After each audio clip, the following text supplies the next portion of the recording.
Assalamualaikum warahmatullahi wabarakatuh. Halo teman-teman semua, gimana nih kabarnya? Semoga kalian yang ngedengerin video ini sehat-sehat aja ya. Oh ya, video ini kita buat untuk berbagi sedikit ilmu yang sudah kita pelajari tentang ilmu hadis. Kenalin, kita semua dari kelompok 2, kelas 1A, program studi komunikasi dan penyiaran Islam, Fakultas Usuluddin dan Dakwah. Materi kali ini yang mau kita bahas adalah sejarah penulisan dan pengkodifikasian hadis.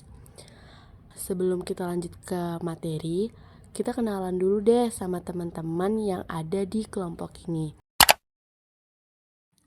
Yang pertama ada Ainun Nazifah, yang kedua ada Deti Sofia, yang ketiga ada aku sendiri Hanifah Jawahir, yang keempat ada Khuriyah, yang kelima ada Najwa, yang keenam ada Manisa, dan terakhir ada Kanovi.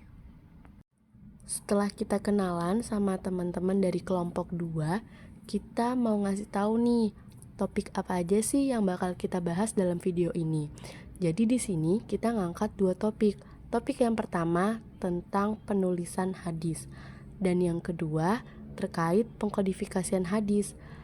Oke, langsung aja kita ke penulisan hadis yang pertama, yakni sejarah pada masa Rasulullah Shallallahu Alaihi Wasallam yang bakal dijelasin sama Kak Manisa.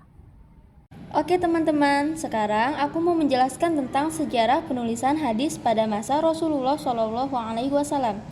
Masa Nabi merupakan periode pertama sejarah dan perkembangan hadis. Masa ini cukup singkat, hanya 23 tahun mulai tahun 13 sebelum Hijriah atau 610 Masehi sampai dengan tahun 11 Hijriah atau 632 Masehi. Saat itu, hadis diterima dengan mengandalkan hafalan para sahabat Nabi. Para sahabat Nabi belum merasa ada urgensi untuk melakukan penulisan, mengingat Nabi masih muda di umugi untuk diminta keterangan-keterangan tentang segala sesuatu. Nah, ternyata nih teman-teman, pada masa Nabi ini terdapat perbedaan pendapat terkait boleh atau tidaknya penulisan hadis. Pertama, kita bahas dulu nih dalil yang terkait tentang pelarangan penulisan hadis.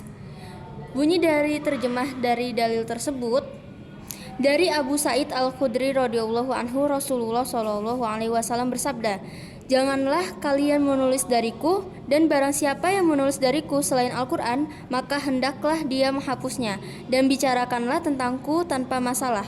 Dan barang siapa yang berbohong atas namaku, maka dia sudah mendudukan kursinya di neraka." Hadis riwayat Muslim, Al-Daraqutni, Ahmad. Nah, kalau tadi kan kita bahas dalil pelarangan. Sekarang kita bahas nih dalil yang memperbolehkannya. Bunyi dari terjemahan dalil tersebut, dari Abu Hurairah radhiyallahu anhu, Rasulullah shallallahu alaihi wasallam berkhutbah pada Haji Wada. Lalu seorang yang bernama Abu Syah berkata, "Wahai Rasulullah, tolong tuliskan untuk saya apa yang engkau khutbahkan."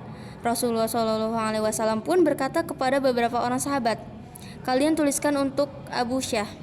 Hadis di atas jelas sekali menunjukkan pembolehan penulisan hadis. Dari dua dalil tersebut, ada dua solusi penyelesaian. Yang pertama, dengan nasih dan mansuh, yakni hadis pelarangan tadi dihapus hukumnya dengan hadis pembolehan. Dan yang kedua, yakni dengan kebijakan Rasulullah SAW yang membolehkan beberapa para sahabat untuk menulis hadis, namun melarang bagi kalangan umum. Ketika Rasulullah SAW melarang penulisan, Baginda melarangnya untuk mayoritas sahabat. Namun untuk orang tertentu, Rasulullah SAW tetap memperbolehkannya. Di antara para sahabat yang mendapatkan izin adalah Abdullah bin Amru bin Al-As, dan di antara sahabat yang menulis hadis adalah Abdullah bin Abbas, Ali bin Abi Thalib, Samurah bin Jundab, Jabir bin Abdullah, dan Abdullah bin Abi Auf. Ternyata gitu ya. Loh, terus ketika Nabi wafat, gimana dong sejarah penulisan hadisnya? Nah, jadi ketika Nabi Shallallahu Alaihi Wasallam wafat, penulisannya tetap berlanjut pada masa sahabat. Hal ini akan dijelaskan oleh Kak Khuriyah. Nah, pada masa kedua, Khalifah Abu Bakar dan Umar bin Khattab, perkembangan hadis tidak begitu pesat. Hal itu disebabkan anjuran beliau kepada para sahabat agar mengutamakan Al-Quran. saat Utsman bin Affan pada tahun 40 Hijriah memangku jabatan khalifah adalah merupakan saat yang penting bagi perkembangan hadis. Para sahabat kecil dan tabi'in mulai menaruh perhatian serius dalam mencari dan mengumpulkan hadis dari para sahabat besar, yang jumlahnya kian hari kian berkurang dan tempat tinggalnya sudah mulai bertebaran di berbagai pelosok.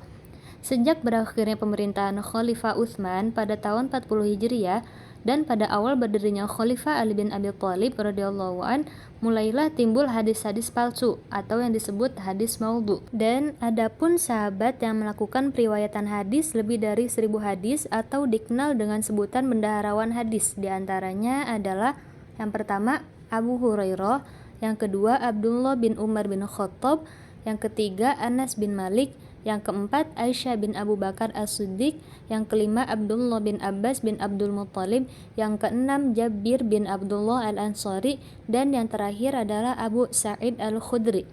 Wah, ternyata begitu ya sejarah penulisan hadis pada masa sahabat. Oh ya teman-teman, ternyata masih ada satu lagi nih sejarah penulisan hadis pada masa tabi'in, yakni setelah masa para sahabat. Nah, materi ini bakal disampaikan sama Kak Najwa. Masa tabi'in. Ketika pemerintahan dipegang oleh Bani Umayyah, wilayah kekuasaan Islam telah meliputi beberapa negara, yaitu Mesir, Persia, Irak, Afrika Selatan, Samarkand, Spanyol, Madinah, Mekah, Basrah, Syam, dan Khurasan. Pusat-pusat pembinaan hadis, beberapa kota yang menjadi pusat pembinaan dalam periwayatan hadis sebagai tempat tujuan para tabi'in dalam mencari hadis di beberapa kota, antara lain yaitu Madinah Al-Munawwarah, Mekah Al-Mukarramah, Kufah, Basrah, Syam, Mesir, Maghrib, Andalas, Yaman, dan Khurasan. Dari sejumlahnya para sahabat pembina hadis pada kota-kota tersebut, ada beberapa orang yang tercatat meriwayatkan hadis cukup banyak, antara lain Abu Hurairah, Abdullah bin Umar, Anas bin Malik, Aisyah, Abdullah bin Abbas, Jabir bin Abdullah, dan Sa'id Al-Khudzi. Pusat pembinaan pertama adalah Madinah. Kenapa? Karena disinilah Rasulullah Shallallahu Alaihi Wasallam menetap setelah hijrah. Rasulullah juga membina masyarakat Islam yang terdiri dari muhajirin dan ansor. Wah, ternyata kita sudah selesai aja nih teman-teman ngebahas satu topik, yakni sejarah penulisan hadis dari mulai masa Rasulullah Shallallahu Alaihi Wasallam sampai masa para tabi'in. Selanjutnya kita lanjut ke topik kedua, yakni tentang pengkodifikasian hadis. Teman-teman tahu nggak sih apa itu kodifikasi hadis?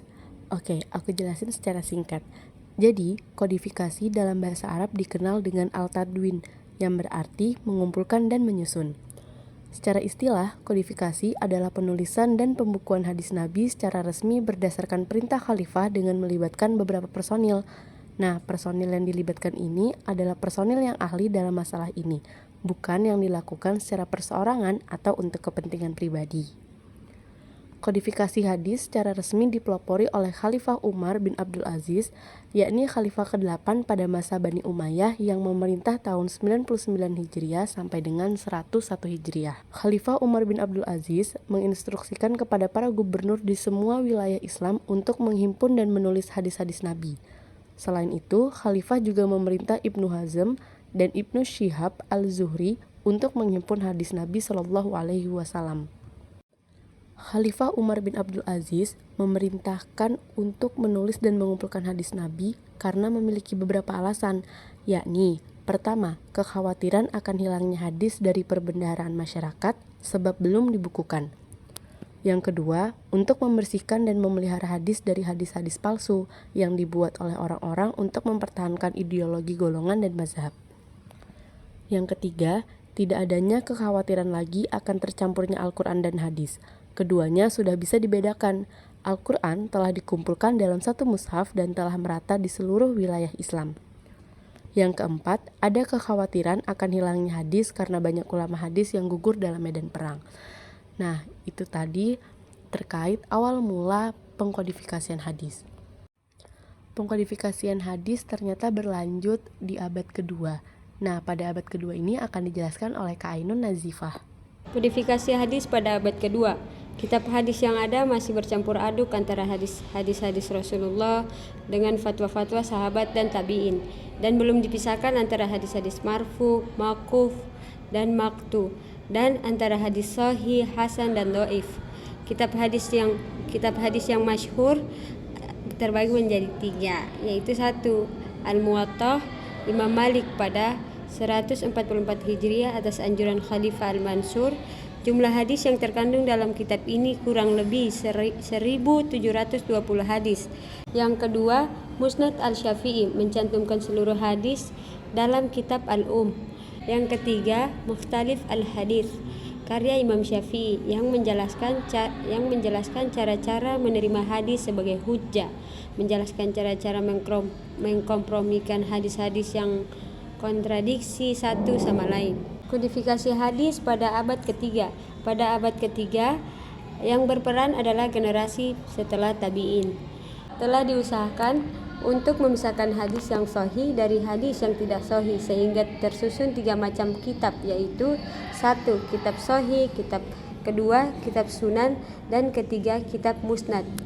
Selanjutnya, pengkodifikasian hadis pada abad ke-4 sampai abad ke-7 bakal dijelasin sama Kak Novi. Oke, selanjutnya yaitu kodifikasi hadis pada abad ke-4 sampai 7 Hijriah. Pembukuan hadis pada periode ini lebih mengarah kepada usaha mengembangkan variasi pentadwinan terhadap kitab-kitab hadis yang sudah ada.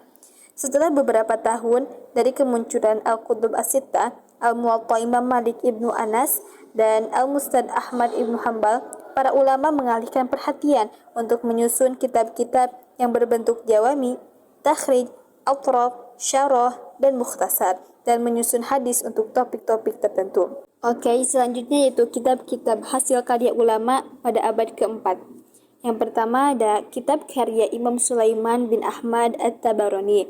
Ada 3 kitab, yaitu yang pertama ada Mu'jamul Al-Kabir, yang kedua ada Mu'jamul Al-Awsat, dan yang terakhir ada Mu'jamul As-Shaghir. Nah, untuk selanjutnya itu ada kitab Sunan Ad-Daruqutni karya Imam Abdul Hasan Ali bin Umar bin Ahmad Al-Daruqutni. Yang ketiga ada Sahih Abi Awana karya Abu Awana Yaqub bin Ishaq bin Ibrahim Al-Asfarani. Dan yang terakhir ada kitab Sahih Ibnu Khuzaimah karya Ibnu Khuzaimah Muhammad bin Ishaq. Selanjutnya ada usaha-usaha ulama pada masa ini. Yang pertama, mengumpulkan hadis-hadis Al-Bukhari dan Muslim dalam sebuah kitab. Yang kedua, mengumpulkan hadis-hadis dalam kitab yang 6 dalam sebuah kitab. Yang ketiga, mengumpulkan hadis-hadis dari berbagai kitab ke dalam satu kitab. Yang keempat, mengumpulkan hadis-hadis hukum dalam satu kitab hadis. Dan yang terakhir, menyusun pokok-pokok hadis yang terdapat dalam kitab Sahih Bukhari dan Sahih Muslim sebagai petunjuk kepada materi hadis secara keseluruhan. Oke, materi yang terakhir tentang pengkodifikasian hadis dari abad ke-7 sampai sekarang. Nah, ini bakal disampaikan sama Kak Deti Sofia. Di sini saya akan menjelaskan abad 7 sampai sekarang. Kodifikasi hadis yang dilakukan pada abad ke-7 dilakukan dengan cara menertibkan isi kitab-kitab hadis, menyaringnya dan menyusun kitab-kitab takhrij, membuat kitab-kitab jami yang umum, kitab-kitab yang mengumpulkan hadis-hadis hukum, mentakhrij hadis-hadis yang terdapat dalam beberapa kitab, mentakhrij hadis-hadis yang terkenal di masyarakat, menyusun kitab asraf, mengumpulkan hadis-hadis disertai dengan menerangkan derajatnya, mengumpulkan hadis-hadis dalam Sahih Al-Bukhari dan Sahih Muslim, mentashih sejumlah hadis yang belum ditashih oleh ulama sebelumnya, mengumpulkan hadis-hadis tertentu sesuai taufik, dan mengumpulkan hadis dalam jumlah tertentu. Kitab-kitab yang disusun dalam periode ini. Kitab-kitab Zawaid. Dalam periode ini, bangunlah ulama mengumpulkan hadis-hadis yang tak terdapat dalam kitab-kitab sebelumnya ke dalam sebuah kitab tertentu. Kitab-kitab itu mereka namai kitab Zawaid. Di antara kitab Zawaid yang terkenal ialah 1. Kitab Gayah Al-Maksahah fi Zawaid Al-Musnad atau Musnad Ahmad karya Al-Hadzmani wafat 807 Hijriah. Kedua, kitab Ishaf Al-Qiyarah Al-Maharah bi Zawaidil Mathanidil Ashra karya Al-Hafidh Al-Bushiri. wafat 840 Hijriah. Yang ketiga, kitab Al-Madhalif Al-Aliyah fi Zawaid Al-Mathanat Al-Tashaminiyah karya Ibnu Hajar, wafat 852 Hijriah. Yang kedua, ada kitab-kitab Jawami yang umum. Ulama-ulama hadis dalam periode ini mengumpulkan pula hadis-hadis yang terdapat dalam beberapa kitab ke dalam sebuah kitab yang tertentu. Di antara kitab yang merupakan Jawami umum ialah 1. Kitab Jami'ul Mathanid wal Sunan Al-Hadi li Aqwami Thanan karya Ibnu Katsir, wafat 774 Hijriah. Yang kedua, ada kitab Al-Jami' Al-Kabir atau lebih dikenal Jam'ul Jawami karya As-Suyuti, wafat 911 Hijriah. Yang ketiga, ada kitab Al-Jami' As-Shaghir min Ahadits Al-Basir An-Nadhir karya As-Suyuti, wafat 911 Hijriah. Wah, ternyata kita udah selesai nih teman-teman ngebahas tentang sejarah penulisan hadis dan juga pengkodifikasian hadis. Semoga apa yang kami sampaikan bisa bermanfaat. Kurang lebihnya kami mohon maaf. Wassalamualaikum warahmatullahi wabarakatuh.